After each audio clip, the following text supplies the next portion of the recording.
Hello students, कैसे हैं आप लोग। आई होप आप लोगों की पढ़ाई बहुत अच्छी चल रही होगी। देखिए, आज का जो हमारा टॉपिक है वो है संघीय शासन। तो सबसे पहले आइए जानते हैं कि संघीय शासन क्या होता है। तो याद रखिएगा, संघीय शासन एक ऐसी शासन प्रणाली है जिसमें कि सत्ता का जो विभाजन है वो केंद्र सरकार और राज्य सरकार दोनों के बीच स्पष्ट रूप से किया जाता है। अगर संघीय शासन की कुछ विशेषताओं के बारे में समझे तो हम हमारे लिए संघीय शासन को समझना थोड़ा आसान हो जाएगा। जैसे देखिए, शक्तियों का विभाजन, ये संघीय शासन की पहली विशेषता है। जैसे देख लीजिए, केंद्र और राज्यों के बीच संविधान के द्वारा अधिकारों का जो बंटवारा है वो स्पष्ट रूप से किया जाता है। फिर स्वतंत्रता, केंद्र सरकार और राज्य सरकार अपने अपने कार्य क्षेत्र में स्वतंत्र रूप से कार्य करती हैं। फिर है लिखित संविधान। याद रखिएगा, संघीय प्रणाली वाले देशों में संविधान जो है वो आमतौर पर कैसा होता है, लिखित संविधान होता है। कैसा होता है, लिखित संविधान होता है। याद रखिएगा इसे। और याद रखिएगा कि जो शक्तियों का विभाजन है वो कहीं ना कहीं क्या होता है, स्पष्ट रूप से होता है। फिर उसके बाद अगर अन्य विशेषताओं की बात करें तो संविधान की सर्वोच्चता, यानी कि सभी सरकारें जो है वो संविधान के अनुसार ही काम करती है संघीय शासन में। फिर उसके पश्चात जो संविधान का स्ट्रक्चर होता है उसमें संशोधन करना थोड़ा सा कठिन होता है, क्योंकि संघीय प्रणाली में संविधान में बदलाव करना एक जटिल प्रक्रिया है। जटिल प्रक्रिया होने के कारण ही संविधान में बेसिकली क्या है, संघ सरकार और राज्य सरकार के बीच शक्ति में संतुलन स्थापित है। देखिए, संघीय शासन प्रणाली को जो है वो अब यूएसए से ग्रहण किया गया है, ठीक है, अमेरिका से।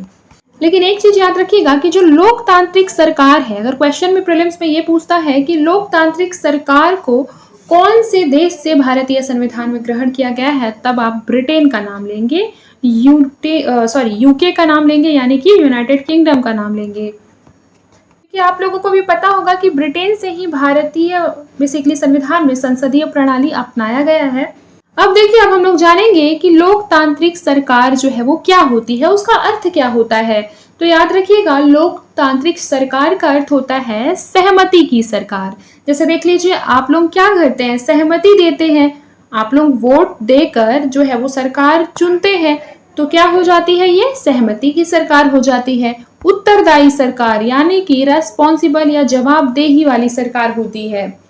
फिर है संवैधानिक सरकार। उसके पश्चात क्या हो जाएगा, सीमित सरकार। सीमित सरकार कैसे, क्योंकि इस पर भी कुछ ना कुछ युक्त प्रतिबंध लगाए जा सकते हैं। मान लीजिए जनता जो है उन्हें वोट नहीं देती तो वो सरकार नहीं बन पाएंगे, तो इसकी कुछ ना कुछ अपनी एक सीमा है। अब देखिए, एकात्मक शासन प्रणाली वाले जो देश होता है उसमें क्या क्या विशेषताएं होती हैं। तो पहली विशेषता यह हो जाएगी कि केंद्र में ही जो है वो संपूर्ण शक्ति निहित होती है।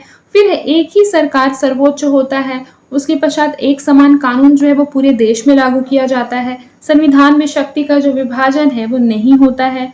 निर्णय जो है वो तेजी गति से लिए जाते हैं और कहीं ना कहीं उसका जो क्रियान्वयन होता है वह भी जल्दी होता है। राष्ट्र की एकता और अखंडता को बल मिलता है। आप लोगों को बता दूं कि जो एकात्मक शासन प्रणाली है वह कौन कौन से देशों में देखने को मिलते हैं।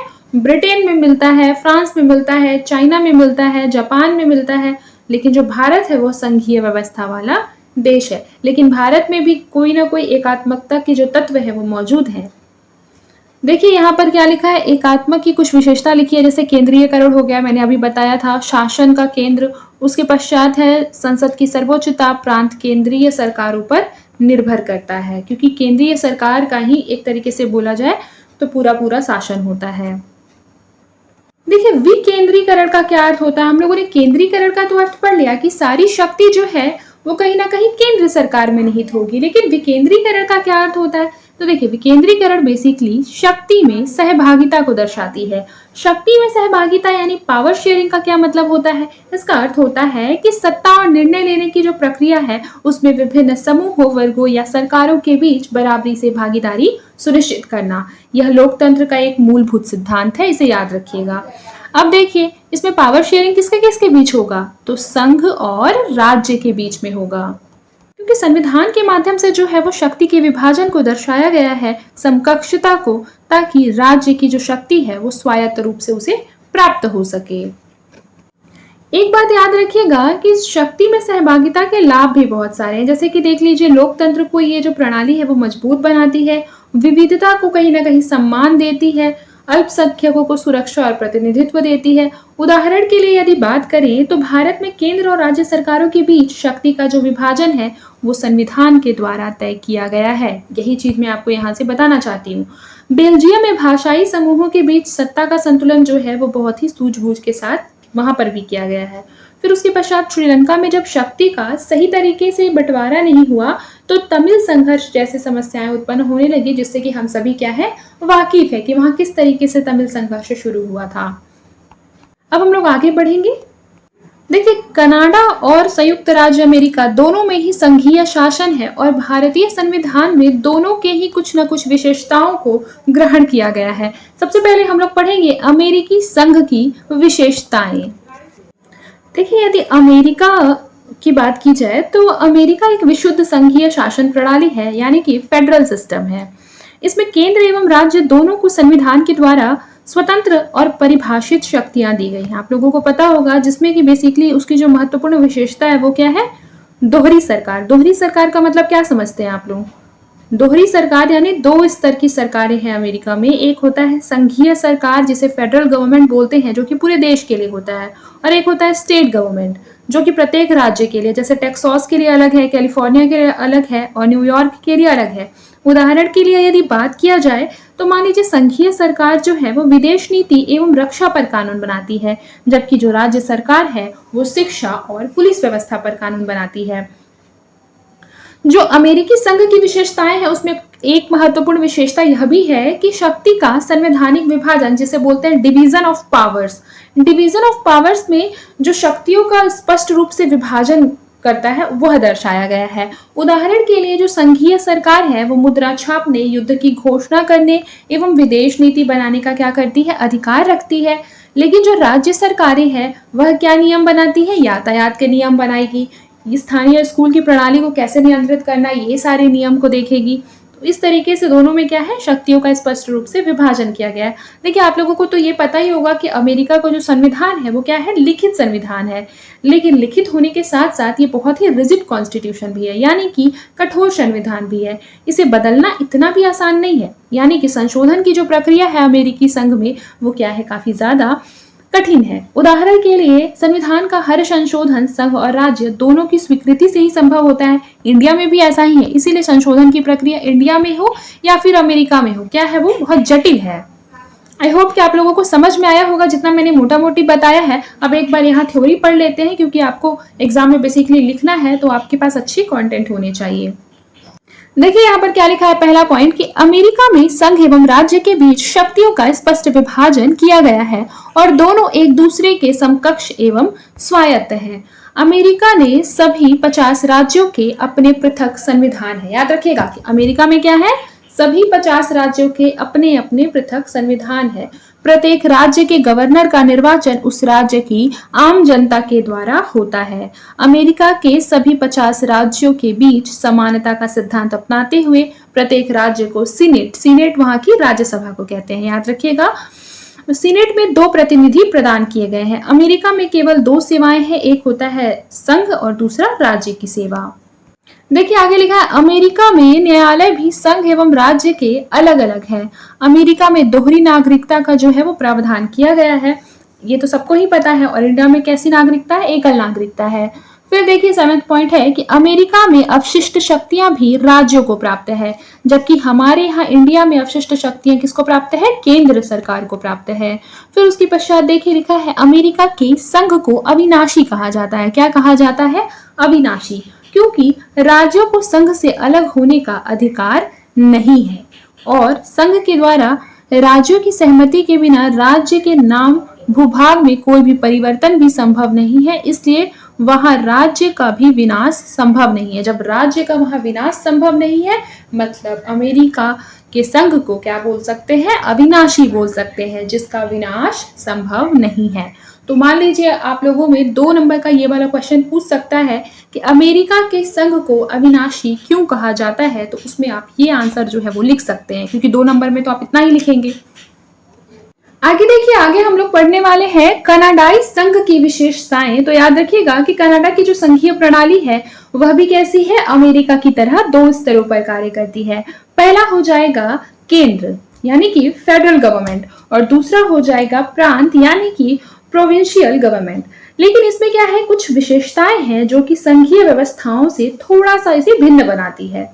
जैसे देखिए, वहां पर बेसिकली संघ का मतलब क्या था, वहां संघ का मतलब था अमेरिकी संविधान में फेडरल, फेडरल शब्द का यूज था, ठीक है। लेकिन जो कनाडा का संविधान है उसमें यूनियन का यूज किया गया है। याद रखिएगा इस चीज को। देखिए, एक क्वेश्चन तो आपके दिमाग में आएगा ही कि यूनियन शब्द का प्रयोग क्यों किया गया है, क्वेश्चन मार्क। ये बात आप भी सोच रहे होंगे, तो आइए पढ़ लेते हैं। देखिए, यहाँ लिखा है कि कनाडाई के संविधान में भी संघ की समूची विशेषता विद्यमान है, परंतु फेडरल शब्द के बजाय यूनियन शब्द का प्रयोग जो है वो किया गया है, जिसके दो निहितार्थ है। पहला है कि कनाडाई संविधान अमेरिका की भांति समझौते का परिणाम नहीं है, ये बात तो हम सभी जानते हैं। फिर देखिए, कनाडा में यूनियन की जो शक्तियां हैं वो ज्यादा है, यानी जो कहीं ना कहीं कनाडा है उसमें क्या है, एक स्ट्रॉन्ग सेंटर है, केंद्र को अधिक शक्ति प्रदान की गई है। एग्जाम्पल के रूप में यहाँ पर समझे तो कनाडा में भारत की भांति संसदीय शासन को अपनाया गया है, जहां शक्तियों का केंद्रीयकरण होता है। संविधान वहां पर एक है, राज्यों के गवर्नर की नियुक्ति भी किसके द्वारा होती है, संघ के सरकार के द्वारा होती है, और राष्ट्रीय हित के जो मुद्दे होते हैं उस पर संघ सरकार राज्य सूची के विषय पर विधि का निर्माण कर सकती है। फिर देखिए, यहाँ पर क्या लिखा है कि अवशिष्ट शक्तियां जो है वो संघ के पास है। भारत में भी ऐसा है कि अवशिष्ट शक्तियां किसके पास है, संघ के पास है। जबकि मैंने आपको अमेरिकी संघ के बारे में जब पढ़ाया था तो मैंने ये बात साफ साफ बताया था कि अमेरिकी संघ में जो अवशिष्ट शक्तियां हैं वो किसके पास है, राज्य के पास है। ये दोनों फैक्ट को नोट कर लेंगे। मान लीजिए आप कंफ्यूज होते हैं तो ये दो ऐसे छोटे छोटे फैक्ट हैं जिसे आप याद कर लेंगे तो आपको समझ में आ जाएगा कि क्यों जो है वो अमेरिका बेसिकली वहां पर फेडरल शब्द का यूज किया गया है, जबकि जो कनाडा है वहां पर यूनियन शब्द का यूज किया गया है। और इसकी अन्य विशेषता अगर हम लोग समझे कनाडा की, कनाडा के संघ की, तो देखिए कनाडा की संघीय प्रणाली में केंद्र सरकार को जो है वो राज्यों की तुलना में अधिक शक्तियां दी गई है। अगर उदाहरण के लिए बोले तो केंद्र सरकार जो है वो राष्ट्रीय सुरक्षा पर कानून बना सकती है कनाडा में, विदेश नीति पर भी बना सकती है, मुद्रा व्यापार आदि पर भी निर्णय ले सकती है। केंद्र के पास शेष शक्तियां यानी कि यही जो कह रही थी अवशिष्ट शक्तियां, जिसे बोलते हैं रेसिड्यूरी पावर, ये जो है ये क्या होती है, निहित होती है केंद्र के पास। फिर है उसकी एक अन्य विशेषता की दोहरी सरकार, यानी कनाडा में भी दो स्तर की सरकार है, केंद्र और प्रांतीय सरकार। लेकिन जो फेडरल गवर्नमेंट होती है वो किसके लिए बनाती है, पूरे देश के लिए कानून बनाती है। लेकिन मान लीजिए जो वहां पर प्रांतीय सरकार है वह किसके लिए बनाएगी, मान लीजिए कि वहां पे जो छोटे छोटे प्रांत है उसके लिए कानून बनाएगी। और कनाडा का जो संविधान है वह भी क्या है, एक लिखित दस्तावेज है जो कि सरकार के ढांचे और शक्तियों का निर्धारण करता है। देखिए, आई होप कि आप लोगों को केंद्रीय संघ की जो कनाडा की विशेषताएं हैं वो चीज समझ में आ गई होगी। अब हम लोग भारतीय संघ की विशेषताओं के बारे में थोड़ा जानेंगे। तो याद रखिएगा कि जो भारत की जो संघीय प्रणाली है उसे संघात्मक व्यवस्था की एकता परक रूप यानी कि केंद्राभिमुख संघीय प्रणाली भी कहा जाता है। केंद्राभिमुख संघीय प्रणाली है उसको इंग्लिश में क्या बोलते हैं, quasi federal system, quasi federal system के रूप में जाना जाता है। इसका मतलब है कि भारत जो है वो, भारत का संविधान जो है संघीय सिद्धांतों पर आधारित है, लेकिन उसमें क्या है, कहीं ना कहीं यूनिटरी विशेषताएं जो है वो भी मौजूद है। यानी कि संघीय सिद्धांत होने के बावजूद भी कुछ ना कुछ विशेषताएं एकात्मक विशेषताओं के रूप में भी मिलते हैं। लेकिन यहाँ पर भी क्या है, केंद्र सरकार को अधिक शक्तियां दी गई है कनाडा के संविधान की तरह। देखिए, अगर भारतीय संघ की विशेषताओं की बात करें तो पहली विशेषता इसको आप ऐसे समझ सकते हैं कि दोहरी सरकार यानी कि ड्यूअल गवर्नमेंट। जैसे देख लीजिए, पहली जो सरकार है वो हो जाएगी यूनियन गवर्नमेंट और दूसरी क्या हो जाएगी, स्टेट गवर्नमेंट, यानी कि केंद्र सरकार और राज्य सरकार। एग्जाम्पल के रूप में देखें तो दोनों की कहीं ना कहीं अपनी अलग अलग जिम्मेदारी है, अपने अलग अलग दोनों के अधिकार हैं। जैसे केंद्र सरकार जो है वो रक्षा, विदेश नीति जैसे विषयों पर निर्णय लेती है, जबकि जो राज्य सरकारें हैं वो शिक्षा, पुलिस आदि विषयों पर कार्य करती है। भारत में भी क्या है, शक्ति का विभाजन किया गया है, डिवीजन ऑफ पावर्स का जो कहीं ना कहीं एक लॉ है वो यहाँ पर भी है। भारत के संविधान में आर्टिकल नंबर 246 इसके तहत आप लोगों को पता होगा कि 3 सूची बनाई गई है, जिसमें एक हो जाता है यूनियन लिस्ट, दूसरा हो जाता है स्टेट लिस्ट और तीसरा हो जाता है कॉन्करेंट लिस्ट। देखिए, पहला हो जाएगा केंद्रीय सूची, दूसरा हो जाएगा राज्य सूची और तीसरा हो जाएगा समवर्ती सूची। कौन सा आर्टिकल है? आर्टिकल नंबर 246 याद होना चाहिए, ठीक है। देखिए, जो केंद्रीय सूची होती है उसमें ऐसे मुद्दे होते हैं जिस पर जो कानून होता है वो कौन बना सकता है? केवल केंद्र बना सकता है। जैसे मान लीजिए रक्षा से संबंधित हो गए, मुद्रा से संबंधित कानून हो गए, इस पर केवल केंद्र सरकार ही कानून बना सकती है। कुछ ऐसे कानून होंगे जिसको केवल राज्य बनाएगी, उसे राज्य सूची में शामिल किया जाता है। जैसे कि मान लीजिए शिक्षा हो गया, स्वास्थ्य हो गया, पुलिस व्यवस्था हो गया।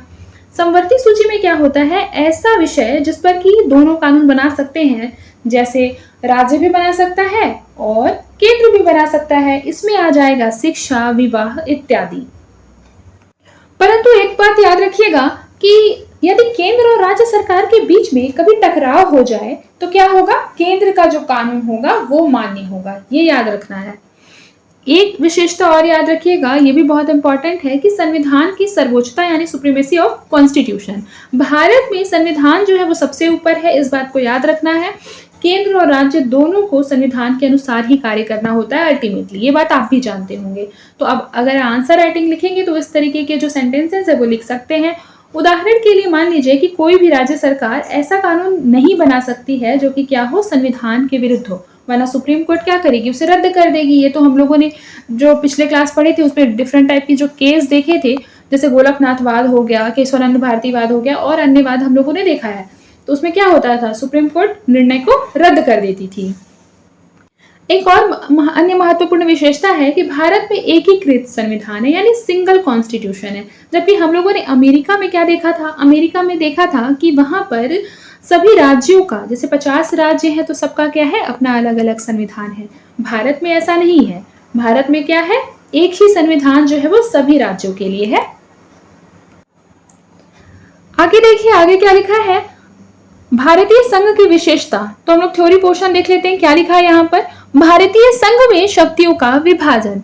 याद रखिएगा, संघ राज्य के शक्ति एवं उत्तरदायित्व जो है वो इन दोनों के बीच में कहीं ना कहीं जो है वो व्यवस्था पूर्ण रूप से बांटे गए हैं। जैसे देखिए, संघ की शक्ति व उत्तरदायित्व।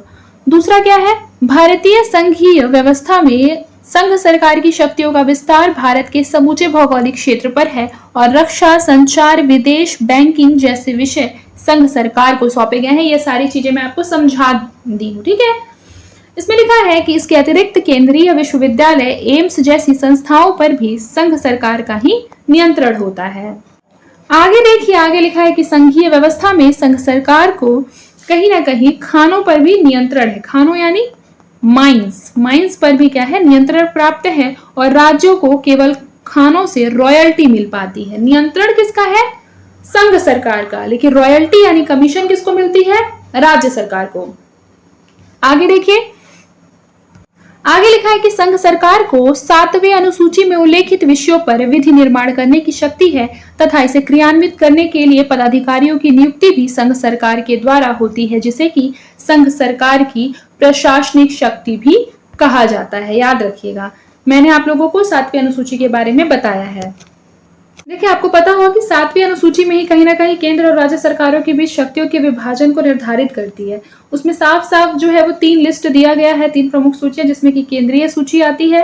और केंद्रीय सूची में कौन कौन से विषय शामिल है बताइए? रक्षा है, विदेश नीति है, मुद्रा है, रेलवे है और डाक सेवा। ये सभी पर जो निर्णय है वो केंद्र सरकार लेती है। फिर राज्य सूची भी उसमें शामिल है। राज्य सूची के विषय के अंतर्गत आ जाएगा पुलिस हो जाएगा, पब्लिक हेल्थ आ जाएगा, एग्रीकल्चर आ जाएगा, वाटर सप्लाई आ जाएगा। ये सभी क्या है? स्टेट लिस्ट में आते हैं। फिर तीसरा हो जाता है समवर्ती सूची। समवर्ती सूची बेसिकली उसमें शिक्षा आ जाएगा, विवाह और तलाक का विषय आ जाएगा, वन एवं पर्यावरण का विषय आ जाएगा। मान लीजिए कोई लेबर लॉज है वो आ जाएगा। याद रखिएगा, लेबर लॉज, ऐसा लगता है कि लेबर लॉज जो है वो कहीं ना कहीं यूनियन लिस्ट में होगा, परंतु ये किस में आता है? समवर्ती सूची में आता है। यानी कि लेबर लॉज पर केंद्र और राज्य सरकार दोनों ही क्या हो सकते हैं? कानून बना सकते हैं। तो आई होप आप लोगों को 7वीं अनुसूची समझ में आ गया होगा। आगे देखिए, 7वीं अनुसूची में उल्लेखित विषयों पर कर आरोपित करने की शक्ति किसके पास है? संघ सरकार के पास। याद रखिएगा, कर आरोपित करने की जो शक्ति है वो संघ सरकार के हाथों में है। इसीलिए संघ सरकार के राजस्व का बड़ा स्रोत है, जिसमें आयकर, निगम कर इत्यादि शामिल है।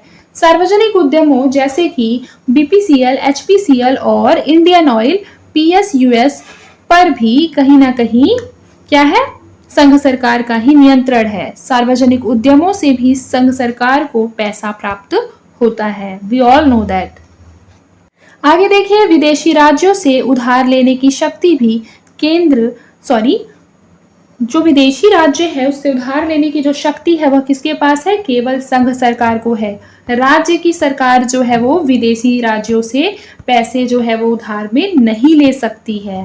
देखिए, मैंने मोटा मोटी जो इसका बेसिक्स था वो समझा दिया है, तो अब जितने भी थ्योरी है उसको बस मैं एक बार पढ़ देती हूँ, वो आपको अच्छे से समझ में आ जाएगा।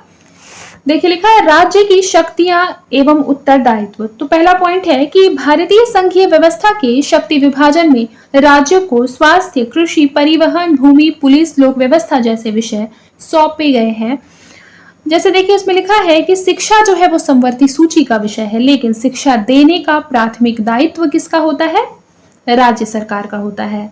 फिर देखिए, लिखा है कि राज्य को अधिकांश कल्याणकारी दायित्व सौंपे गए हैं, परंतु राज्य के पास पर्याप्त वित्तीय संसाधन का अभाव है। इसीलिए वित्तीय रूप में राज्य सरकार संघ सरकार पर निर्भर प्रतीत होती है।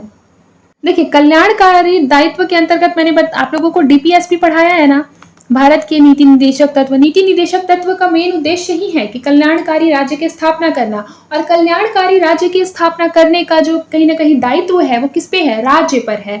तो राज्य कहीं ना कहीं ऐसा कह सकते हैं कि जो केंद्र सरकार है वह राज्य सरकार पर निर्भर करती है। लेकिन वित्तीय रूप में, यानी कि पैसों के मामले में अगर देखें, जो केंद्र सरकार है वो बिल पास करेगी, तभी तो राज्य सरकार कहीं ना कहीं नए कल्याणकारी कानून बनाएगा अपने राज्य के लिए। तो जो राज्य सरकार है वो संघ सरकार पर निर्भर है वित्तीय रूप में। इसीलिए जो है आलोचक ऐसा मानते हैं कि राज्यों को अधिक दायित्व प्राप्त है, जबकि उनकी शक्तियां क्या है? केंद्र सरकार से कम है। देखिए, लिखा है साझे उत्तरदायित्व, यानी कि कॉमन रेस्पॉन्सिबिलिटी, जो कि संघ और राज्य दोनों के बीच है। आइए देख लेते हैं। देखिए, साझे उत्तरदायित्व का पहला पॉइंट है कि संघ एवं राज्यों के बीच सहयोग के अनेक आधारों का संविधान में उल्लेख किया गया है। समवर्ती सूची में विधि के निर्माण का अधिकार संघ एवं राज्य दोनों को प्रदान किया गया है। दूसरा पॉइंट हो जाएगा कि प्रशासनिक एवं वित्तीय रूप में भी संघ राज्य के बीच क्या है? समन्वय है। आगे देखिए, संघ एवं राज्य के बीच सहयोग जो है, सहयोग के बिना आतंकवाद एवं आंतरिक सुरक्षा की स्थिति बेहतर नहीं हो सकती। भारत में विभिन्न राज्यों के बीच सहयोग का क्या है? अभाव है, और अभाव के कारण भी माओवाद की समस्या का समाधान नहीं हो पाता है, क्योंकि लोक व्यवस्था राज्य सूची का विषय है। आई होप कि आप लोग समझ रहे होंगे। क्योंकि देखिए, लोक व्यवस्था जो है वो राज्य सूची का विषय तो है, लेकिन जो राज्य है वो लोक व्यवस्था को कैसे जो है वो सुदृढ़ कर सकती है बिना संघ सरकार के परमिशन के या फिर बिना संघ सरकार के सहयोग के। आगे देखिए क्या लिखा है कि संघ एवं राज्य के संबंध एक क्रिकेट टीम की भांति है, जहां प्रत्येक सदस्य के बीच सहयोग से ही राष्ट्र रूपी टीम का निर्माण संभव है। इसमें लिखा है रिवर लिंकिंग प्रोजेक्ट में राज्यों के बीच सहयोग आवश्यक है, तथा मेक इन इंडिया कार्यक्रम भी सहयोग के बिना सफल नहीं हो सकता है। कितना सही लिखा है ये वाला जो पैरा है, इसको आप एकदम नोट डाउन कर लेंगे और एज इट इज एग्जाम में आपको लिख कर आना है। ठीक है, काफी ज्यादा इंप्रेसिव है। आगे देखिए निष्कर्ष में क्या लिखा है कि भारतीय संघीय व्यवस्था एक विशिष्ट संघीय शासन का उदाहरण है, जहां की शक्ति का जो विभाजन है उसके साथ सहयोग पर केंद्रीय बल प्रदान किया गया है और संघ सरकार को अधिक शक्तिशाली बनाया गया है।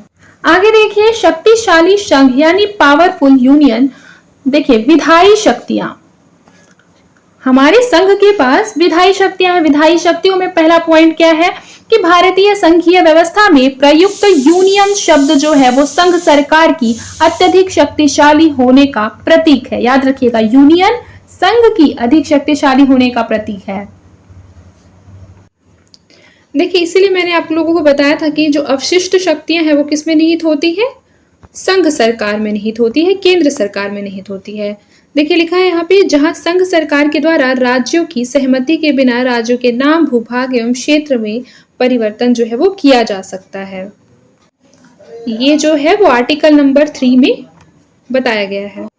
फिर आगे देखें, 7वीं अनुसूची के शक्ति विभाजन में भी संघ सरकार जो है वो ज्यादा शक्तिशाली है, क्योंकि अवशिष्ट शक्तियां संघ सरकार को प्राप्त है। ये चीज मैं आपको पढ़ा चुकी हूँ। इसीलिए सर्विस टैक्स का प्रावधान जो है वो मूल संविधान में किसी भी अनुसूची में उल्लेखित नहीं था, जो संघ सरकार को प्राप्त हो गया। साइबर सुरक्षा किसी अनुसूची में उल्लेखित नहीं है, पर इस पर भी स्वाभाविक नियंत्रण किसका है? संघ सरकार का है। यानी ऐसे विषय जो कि ना तो राज्य सरकार के लिस्ट में आते हैं और ना ही संघ सरकार के लिस्ट में आते हैं और ना ही समवर्ती, तो उस पर कौन कानून बनाएगा? वो सारी शक्तियां जो है वो संघ को मिल जाएगी। याद रखिएगा, कुल सदस्य संख्या, देखिए यहाँ पर ये कुछ अलग से जो है वो मैंने ऐसे नोट कर लिया था, जो मुझे याद करना था कि जो राज्यसभा में कुल संख्या है वो कितनी है? 250 अधिकतम संख्या है, ठीक है, मैक्सिमम। लेकिन वर्तमान में कुल सदस्य संख्या जो है वो कितनी है? 245 है। 245 माइनस वैकेंट सीटें, ये इसकी प्रभावी संख्या है। फिर देखिए इफेक्टिव स्ट्रेंथ, मान लीजिए कि 245 में से 4 लोग अनुपस्थित हो गए, तो कितना बच गया? 241 बच गया। देखिए आइए इसको एक एग्जाम्पल के साथ मैं अच्छे से समझाती हूँ कि जो राज्यसभा है उसमें अधिकतम जो मैंने बताया सदस्य संख्या कितनी? 250, लेकिन वर्तमान में कितनी है? 245, जिनमें से जो 233 है, याद रखिएगा, ये मेंबर जो है वो विभिन्न राज्यों और केंद्र शासित प्रदेशों से चुनकर आते हैं। और उसके पश्चात 12 ऐसे मेंबर होते हैं जो कि राष्ट्रपति के द्वारा नामित किए जाते हैं कला, साहित्य, विज्ञान और समाज सेवा के क्षेत्र में विशेष योगदान देने के लिए। ठीक है, तो इन दोनों को मिलाकर हमारा कितना हो गया? 245। राज्यसभा के बारे में एक इंपॉर्टेंट बात मैं बता दूं कि जो राज्यसभा है वह क्या है? एक स्थायी सदन है। इसे कभी भी भंग नहीं किया जा सकता। याद रखिएगा कि हर 2 साल में इसके जो 1/3 सदस्य है वो क्या हो जाते हैं? सेवानिवृत्त हो जाते हैं और उसके स्थान पर जो नए सदस्य हैं वो चुन लिए जाते हैं। अगर बात करें कि राज्यसभा में बहुमत के कितने प्रकार होते हैं, तो याद रखिएगा 3 प्रकार के बहुमत होते हैं। एक होता है साधारण बहुमत, जिसे बोलते हैं सिंपल मेजोरिटी। इसको इरेज कर लेते हैं पहले, फिर समझते हैं।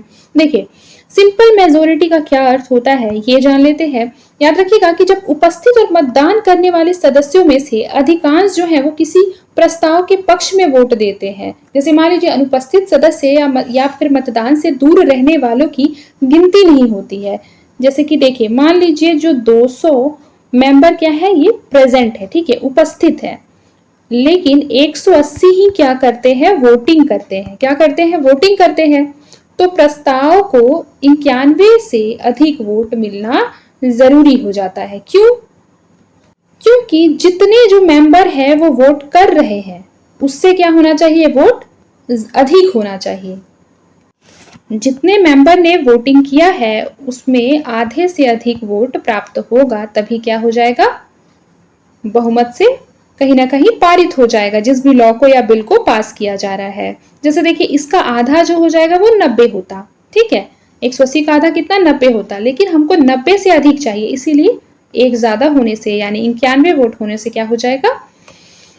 जो बिल है वो पारित हो जाएगा। देखिए इसका जो प्रयोग है वो सामान्य विधेयक प्रस्ताव में किया जाता है।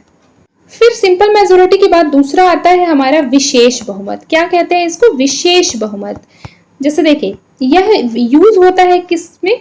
आर्टिकल नंबर 368 यानी संविधान संशोधन के लिए विशेष बहुमत का यूज किया जाता है। याद रखिएगा विशेष बहुमत में जैसे कि कुल मेंबर है तो कुल मेंबर के कम से कम 50% जो सदस्य है क्या होने चाहिए? उपस्थित होने चाहिए। यानी कि उपस्थित और मतदान करने वाले सदस्यों में से कम 2/3 जो है वो प्रस्ताव के पक्ष में होने चाहिए। इस चीज को याद रखिएगा। अगर उदाहरण से हम लोग समझे तो मान लीजिए 245 संख्या है राज्यसभा में, ठीक है, और उपस्थित कितने हैं? 210 उपस्थित है। तो प्रस्ताव को पारित करने के लिए कितना वोट होना चाहिए? कम से कम 140 वोट होना चाहिए। देखिए क्यों 140 होना चाहिए? क्योंकि मैंने पहले बताया जितने लोग उपस्थित थे, उपस्थित कितने थे? 210 लोग। 210 का 2/3 वोट जो है वो मिलना चाहिए।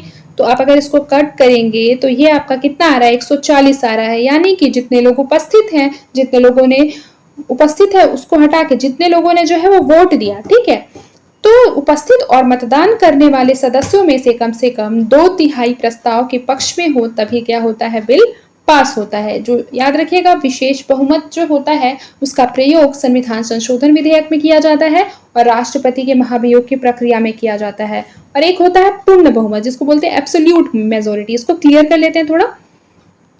देखिए, एब्सोल्यूट मेजोरिटी में क्या होता है कि जब प्रस्ताव को सदन के कुल वर्तमान सदस्यों के अधिकांश का समर्थन मिले, अधिकांश का यानी कि 50% से ज्यादा लोगों का क्या मिले, मत मिले, यानी कि समर्थन मिले।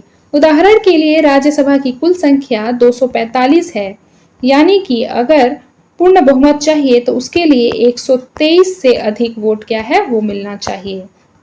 याद रखिएगा कि जो राज्यसभा है उसमें अधिकतर मामलों में साधारण बहुमत ही क्या होता है, पर्याप्त होता है, परंतु संविधान संशोधन या फिर कुछ अन्य महत्वपूर्ण निर्णय लेना है तब वहां पर विशेष बहुमत की आवश्यकता होती है। आई होप कि आपको वो चीज समझ में आ गई होगी। बाकी हम लोग कौन सा टॉपिक पढ़ रहे थे उस पर चलते हैं। हम लोग संघ की विधायी शक्ति पढ़ रहे थे। मान लीजिए कि कोई ऐसा विषय है जो कि कहीं ना कहीं राष्ट्रीय विषय के रूप में काफी महत्वपूर्ण विषय है, तो अगर वह राज्य सूची का भी विषय है लेकिन वो राष्ट्रीय महत्व का विषय है तो उस पर संसद जो है वो विधि का निर्माण कर सकती है। फिर संसद की इस विधि का प्रभाव 1 वर्ष तक होगा, ये भी याद रखना है।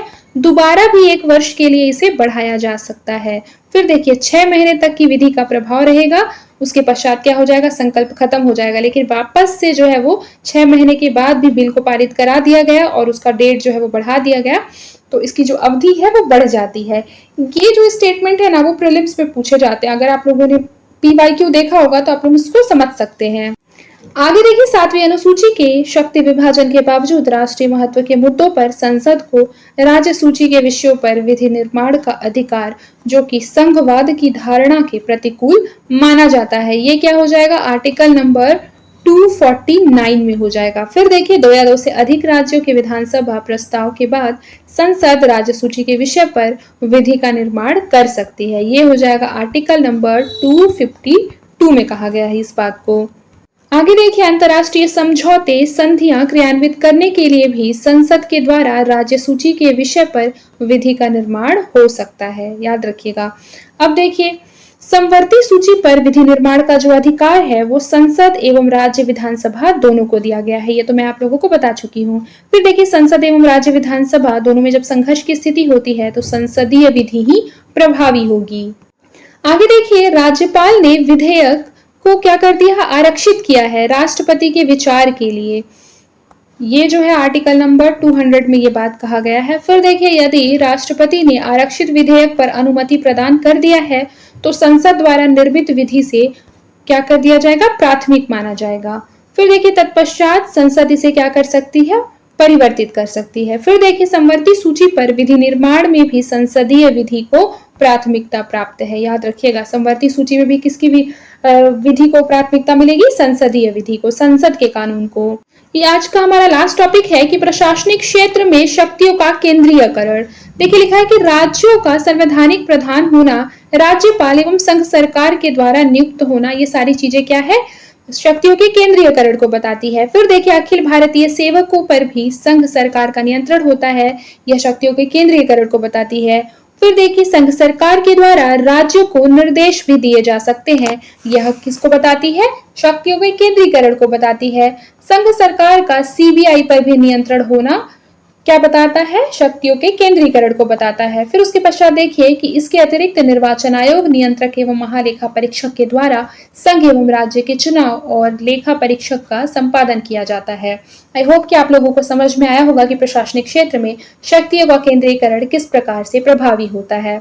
अब हम लोग अगले क्लास में किसी अगले टॉपिक के साथ मिलेंगे। आज के लिए बस इतना ही, मिलते हैं नेक्स्ट क्लास में। तब तक के लिए अपना ख्याल रखें और मन लगाकर पढ़ाई करते रहें।